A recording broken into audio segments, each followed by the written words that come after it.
du cas par cas, mais il faut s'occuper des patients qui ont la COVID longue, qui ont des effets à long terme. Et on a bien l'intention de s'en occuper. Donc, ça vient encore montrer qu'il faut prendre ça au sérieux, la COVID. Ça a des impacts dans certains cas qui durent longtemps. Mais on va s'occuper de ces patients-là. Mais c'est des cas par cas, là.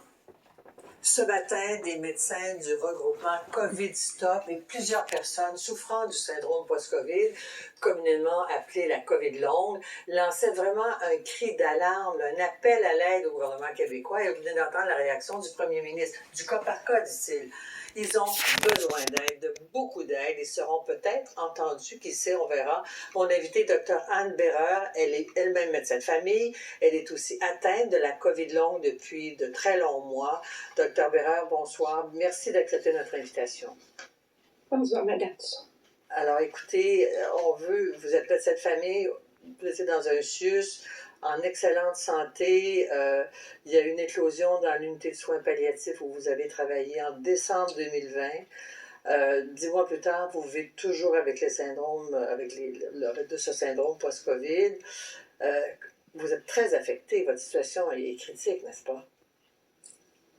Effectivement, j'ai perdu la partie cache-cache en décembre, après plusieurs mois. Mais je suis quand même dans une situation qui, bien qu'elle paraisse très difficile au niveau respiratoire, qui n'est pas critique, qui est très significative et qui, comme pour beaucoup de personnes affectées par la COVID longue, nécessite prise en charge qui est complexe pour essayer de comprendre les mécanismes associés aux symptômes, que ce sont les séquelles que j'ai au niveau des cordes vocales, vous entendez un petit peu mes cordes vocales qui bloquent par moment, mais aussi tous les autres symptômes, tant au niveau respiratoire, troubles de concentration, ce qui est souvent décrit comme le brain fog, les troubles neurologiques, qui sont souvent décrits comme de la dysautonomie, et les malaises post-effort, qui sont des symptômes fréquents dans les patients qui sont affectés par la COVID longue et qui doivent être reconnus, mais qui sont très mal connus tant par les patients que par beaucoup de professionnels de la santé. Les professionnels de la santé sont très affectés. L'OMS révélait des chiffres troublants hier partout dans le monde. Vous étiez sur la ligne de front, vous avez pris des risques, vous avez vraiment risqué votre vie dans votre carrière.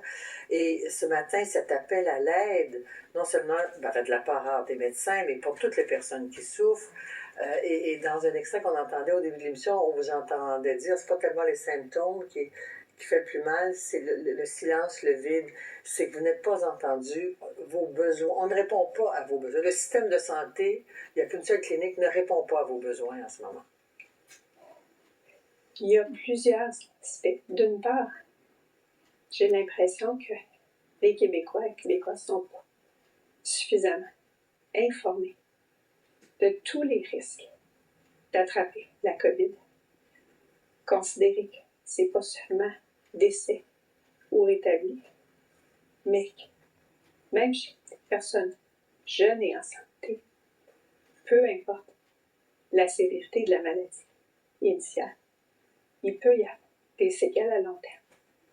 Et ça doit peser dans la balance pour bien comprendre les mesures, que ce soit la vaccination ou les autres mesures, transmission par aérosol, pour bien se protéger. Donc ça, c'est un chapitre pour lequel je me dis, il doit y avoir tellement de personnes qui, si elles avaient été avisées, auraient peut-être fait plus attention. Et pour ce qui est des soins, effectivement, il n'y a pas présentement de soins organisés au Québec, malgré qu'on soit dans une pandémie depuis mars 2020 et qu'il y a des patients affectés par la COVID depuis ce moment-là. On tarde d'une part, à offrir des soins, et on tarde aussi à reconnaître que ça existe. Toutes les initiatives au Québec, pour l'instant, connaissance, sont le fait de personnes qui ont souhaité ne pas attendre, qui ont vu venir ce qui se passait et qui sont peu ou pas supportés dans leurs initiatives. C'est Que ce terrible. soit. Ouais, c'est terrible d'entendre ça. On vous entend souffrir, en fait. Et je disais, puis je pense que c'est le Dr Kadir qui était au point de presse ce matin, qui disait qu'au Royaume-Uni, il y a 80 cliniques. Ici, il y en a une. Il y en a une pédiatrique, je pense, à Sainte-Justine, parce que selon les chiffres de l'OMS, c'est 1 personne sur 10 qui aura la COVID longue, mais aussi les enfants. Et là, on est à la veille de la vaccination, puis il y a des gens qui vont hésiter à se faire vacciner. Donc, il serait urgent, donc, de créer des cliniques, de développer un système de soins spécifique et soutenu même par de la recherche pour vous venir en aide. Tout à fait. Effectivement, il y a amplement de données scientifiques, entre autres sur les similitudes pour une fraction significative de personnes avec la COVID longue, avec d'autres syndromes post-viraux comme l'encéphalomyalgique, l'EM, et d'autres. Le SRAS. Les gens qui ont survécu au SRAS, effectivement. Donc, on connaît plusieurs mécanismes associés et sans nécessairement savoir comment tous les résoudre. Pour plusieurs, il y a des interventions qui peuvent être bénéfiques, qui peuvent aider et potentiellement prévenir l'installation de certains symptômes permanents. Le premier ministre a dit c'est du cas par cas, on veut les aider. Est-ce suffisant comme réponse? Écoutez, pour la COVID longue est très variable. Il y a des séquelles, il y a des complications de séquelles qui probablement sont mieux connues dans le réseau. Et il y a toute la constellation de 200 symptômes qu'il y a eu qu'on voit dans les études, qui pour beaucoup sont plus complexes. Quand c'est léger, un médecin de famille bien informé va pouvoir le suivre. Mais quand on parle d'une portion, ça sera pas de la portion plus complexe, il y a plusieurs types de symptômes dysautonomiques, entre autres, qui sont très peu connus en première ligne, et même par plusieurs spécialistes. Il y a très peu de spécialistes. Donc, si on va au cas par cas, on va continuer à échapper des centaines, voire des milliers de personnes qui sont dans les trous du système, qui ne comprennent pas ce qui leur arrive. Docteur Bérard, je vous remercie. Je vous remercie de l'effort que vous avez fait pour nous parler ce soir. C'est extrêmement courageux de votre part.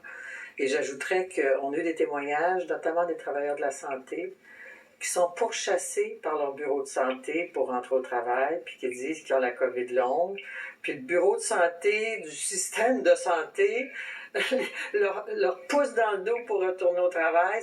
Entre moi, ça me paraît insensé. Alors, Madame Dussault, ouais. Moi-même, et tellement de patients.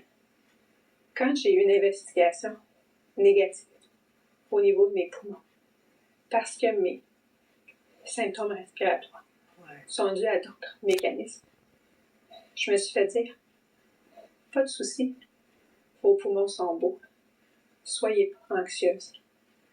La plupart des patients pas anxieux, D'accord. ils sont disqualifiés. Tout comme par le système de soins de santé et d'employeurs. Et c'est un enjeu majeur où, justement, on ne peut pas y aller au cas par cas. Bon. Il faut quelque chose d'intégré. Docteur Bérard, merci beaucoup. On vous sent bien à bout de souffle, puis on imagine, comme vous nous disiez, comment il y a des centaines, peut-être des milliers de personnes dans une situation similaire à la vôtre. Courage. Merci beaucoup de nous avoir parlé, puis on reste en contact. Merci beaucoup. Merci. Les médias québécois s'en utilisent.